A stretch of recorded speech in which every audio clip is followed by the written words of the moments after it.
Welcome back to Linux Launch, Basic Linux Skills with the C Model Framework. We're currently in Module 2, which is on File Management, and we're using the acronym Creation. Today we'll be dealing with the letter C, which stands for Create, and we'll be talking about creating folders or directories and files in the Linux terminal. Here you can see the entire roadmap for the C Model Framework, and you can see that the first module was Command Line Basics using the acronym Command. Having completed that one, we're now in the second module, which is File Management, and you can see the letter C is where we're currently at. We'll be using this map at the beginning of each lesson to chart our progress and see where we are in our journey. So let's talk about how to make directories, which are folders, and files in Linux. We could do this in the GUI, of course. You can open up your folders, and you could go, say, to your desktop and do just like you would in Windows, right-click, and choose New Folder. You could name that folder and then create documents inside of it. If we want to create a document, we could go here to our apps and we could search for text, and you'll see a text editor there. You can also use Vim as a text editor, or you could use Libre, which is a nice word processor in Linux, and you could create a document with that would even be able to be opened in Microsoft Word on your Windows system. So if you're back and forth between the two, that's okay. Let's close that down. But since this class is mainly dealing with the terminal, let's look at how to create directories and files in the terminal. So from the terminal, we can run the command. We can go to our Documents folder. Let's do that. Go to Documents.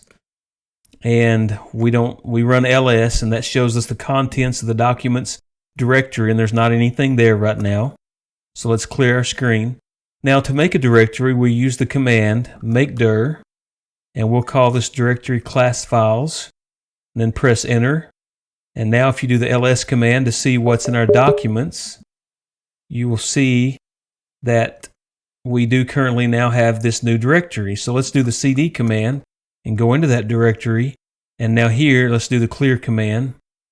And here's where we want to create our files. There are a few ways to do this. You can use the touch command, which is used to create a file if it doesn't exist.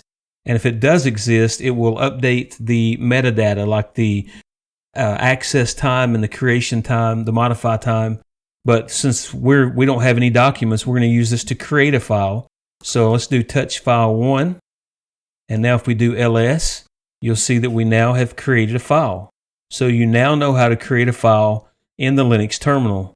Now if you wanted to add text to that, you could use an editor like Nano, and we'll learn how to do that later, and add text, or you could also echo something out to that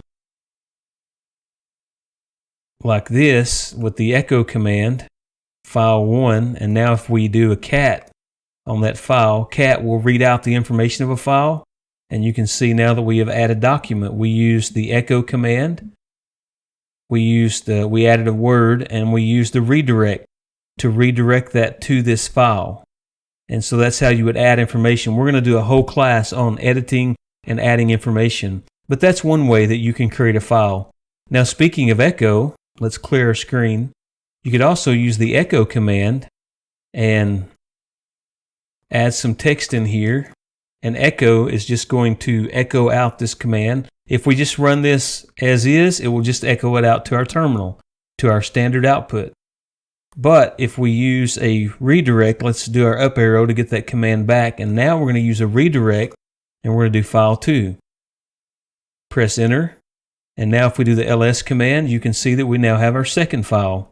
And we could do cat file 2 to see that it did put the text into our file. So that's another way to create a file. There's another way you can redirect output and get it into your file, and that's by using the output of a command. So let's do ls redirect, and ls, let's look at what ls normally would do. Ls would normally just put out these, show us what's in the file. So let's do ls redirect file 3. And now if we do ls, we see that we now have that file here. Do the cat command for file 3, and it basically just took the output of ls and put it into that file. So that's another redirect method to create a file if it doesn't exist. Now, if that file had already existed, it would overwrite what was already there with this output. So now let's look at another way to redirect text into a file, and that is with the command cat. So normally if we do cat and we provide a file name, it outputs the text. If we do cat and we output this command to file 4, now we can do cat file 4, and we'll see that we just moved that information from file 3 to file 4, where we use the cat command and a redirect. Now, if you don't give cat a file as we did here, if you just do cat redirect file 5 and press enter, it's going to wait here for some input from the keyboard. And so we could add here, this is just some text for file 5, and press enter. And now it's still waiting for us to text, but we can use the command Control plus D, which is an end of file command, and that will put us here. Now, if we do the ls command, we're going to see we have all of these files here. Let's go ahead and clear our screen. And let's cat file 5 that we just created using the cat command, and you'll see this is just some text for file 5. So now we learned another way to create a file using the terminal. So there's several different ways that we could do. Another thing we could do is just use a text editor. So we could use nano text editor. Let's do file 6. Now if this file already existed, nano would just open it and it would have some text in it and we could edit it. But if the file does not exist, nano will create that file. And so we've just created this new file. Now if we don't enter in any text and we just exited this, it would not create a file. So let's enter some text. This is text for file 6. Now to exit out of nano, you see the exit down here and it's got the Control X. So we do Control X. It will ask us to save the modified buffer and we will put yes and then press enter. And now if we do cat file 6, we will see that this is text for file 6. So let's do the ls command and list out the contents of our class files directory. And we can now see all these that we created, and we used a different method to create each one of those. And so if you follow through this part of the video, you will see some different ways that you could create text, text files, and how you can even put information into it, though we're going to discuss that in greater depth in another lesson. So we've seen 3 ways to create files in the Linux terminal. I'm going to bring up this Libre document. We saw 3 major categories. One was using touch. We used touch file 1. The second was redirecting, and we did this in several ways. We redirected the echo command and sent it to file 2. We redirected another command, which was the ls command, and put that in file 3. And we redirected the cat command and catted out a file and sent it to file 4. And then we just used the cat command with a redirect, and we sent that to file 5, and it needed some input, and we gave that from the keyboard. So there was touch, redirect, and then using a text editor like nano, and we used nano file 6 to create that file. We entered in some text and saved it, and we had our text in a file. Now I want to show you one more thing before we go to the next section, and that is that we can make several files at one time. For instance, we could do touch file 7, file 8, file 9, and we can create 3 files at one go. We could do more if we wanted. Now we do ls to see what's in this directory now, and we see file 7, file 8, and file 9. So we created all 3 of those with one command. Another way, and even more efficient that we could do this, is to run touch file and then use what's called brace expansion. Say we want to create file 10 through 14, we would do the brace 10 ... 14, close out the brace and enter, and now we do ls, and we can see that we have all of these files created with one simple command by using the brace expansion. So play around with that and you'll see how you can do that. You can also do that with directories. So let's do mkdir again, And let's say we want to make 5 directories at once. We'll use the word dir for the prefix, and then we could use 1 through 5 using the dot dot and the brace expansion. Press enter, and now ls, and you'll see that we have created all of these directories with that one simple command. So you can create several commands at once just by entering them in with a space between them with the touch command. We could also use brace expansion with touch and create several at one time, and we could do that with the mkdir as well and create directories. So I hope that's helpful for you. Play around with it and try it out, and you'll find many occasions to use this in your Linux journey. Now when it comes to naming your files, you can see that I've got a chart here with with the categories, that is the characteristic of the name, and the description, more information about that characteristic, and the type, whether it's a restriction, a requirement, or a convention. So there are some restrictions when it comes to naming files, and there are some conventions or best practices. Let's talk about the restrictions, as those are the most important. Over here on the left, you can see that a /, and in the description you can see that you don't want to use this because it's reserved as a path separator. So that is a restriction or a requirement. And then we see the max name length, the max path, the full path length, and the name length is 255 bytes. The full path length is 4096 bytes. You can think of a character as normally a byte, which is 8 bits. And so a 255 byte name is a pretty long name. Case sensitivity, file.text with a capital F is different than file.text with a lowercase f, so you always want to keep that in mind. And then these conventions, I would encourage you to pause the video and read through these so that you better understand and have some good ideas as you start to name your files. You don't want to use special characters. Some of them are reserved for special meaning in the shell. You don't want spaces in the names necessarily. It's kind of discouraged. And down here next to the last, you see extensions.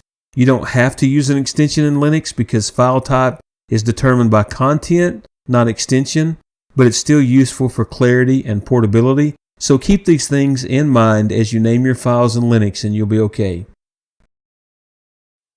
Now I want to talk about the ls command. Although ls is not technically involved in file creation, we have used it several times, and it might be good to understand some of the options with it. So as we talked about, if you just run the ls command, it will show you the contents of the directory, and you just see the file names or the directory names with no information. But just like in Windows with a directory, with the GUI, you can change the view and see more details. So in Linux, we can add the L option. So it's the long listing, and that will show us more information. So you can see here that we see a lot of information about these various files. Here's the names at the end, and you can see the information. So let's clear our screen here. Now let's go to our home folder with the cd command. Now we can run pwd and see that we're in our user home folder. And here I want to run ls on a specific file, ls-l on a specific file that I've created called test file. And we can see this detailed information about this file. The first thing that we see is the dash, which represents the file type. Then the next 9 characters represent the file permissions. And then we have the number 1, which represents the number of hard links. In this case, there's only 1. And we'll learn more about permissions and links in a future lesson. Then you can see the owner, which is sysvin in this case, and the group, which is sysvin. Then we see the file size, and then the modification date and time, and finally the name of the file. And so that's a lot of information that's given here about this file. Now concerning file types, we just talked about the dash. That represents a regular file. So it means it's just a regular text file. You could see it might be the letter D, which would stand for directory, or you might have the letter L, which would stand for link, or it could be the letter B that stands for block. C would represent character device, like maybe a keyboard. P would represent a named pipe, and S would represent a socket. And so you can see there's this information given to us by the ls command. Now let's clear our screen, and if you just run ls-l, you can see the various files and directories. Most of these are directories. Test file is a regular file, so you can see the D in the front of all the directories, and we see the dash in front of the test file. But there are some other files here that were not being shown. But if you run ls-la or -al, either way, now you can see we have more files and directories, and they have this dot in front of them, which means they're hidden files and directories. They're usually hidden, but by running the -a, we're saying we want to see all the files and directories, and so we see these hidden ones as well. A shortcut for that, let's clear our screen. The command ll is an alias for ls-al, and so you can see we see the same information here. So we are seeing the hidden files. Now there's another little thing you can do. We can run the command ls-lt, and where ls usually arranges it in alphabetic order, the -lt, the T tells it to arrange it by modification time. And so you can see here that we are looking now at the modification time of these files and folders. But if you want to see the most recent, now let's touch test file just to update the modification time, and now run that ls-lt, and you can see that test files now at the top. So it gives the most recent modification time at the top. Now I like to do it in reverse order. I like to have my most recent file at the bottom. And so let's run ls-ltr, and you can see that it accomplishes that. ls-ltr is the most common command that I run with ls. I find it to be the most helpful, and I always find the file that I'm working on right here at the bottom. So that's the ls command. We can have ls-l, we can have ls-ltr, or if you want to see everything, ls-la, or simply run the ll command, which is an alias. So that's how we create directories and files in Linux. We learned how to make a directory with mkdir. We saw how to create a file with touch, and also by using redirects with echo and cat, and with using the nano text editor. We even learned how to create several files and directories at once with one command. We learned about naming conventions for files, and even how to use the ls command with many of its options. In the next video, we'll be on the letter R, which stands for read, and we'll learn how to read information from these files using several different utilities and methods. Thanks for joining me in this video, and I hope that you'll keep working through the C Model framework one letter at a time.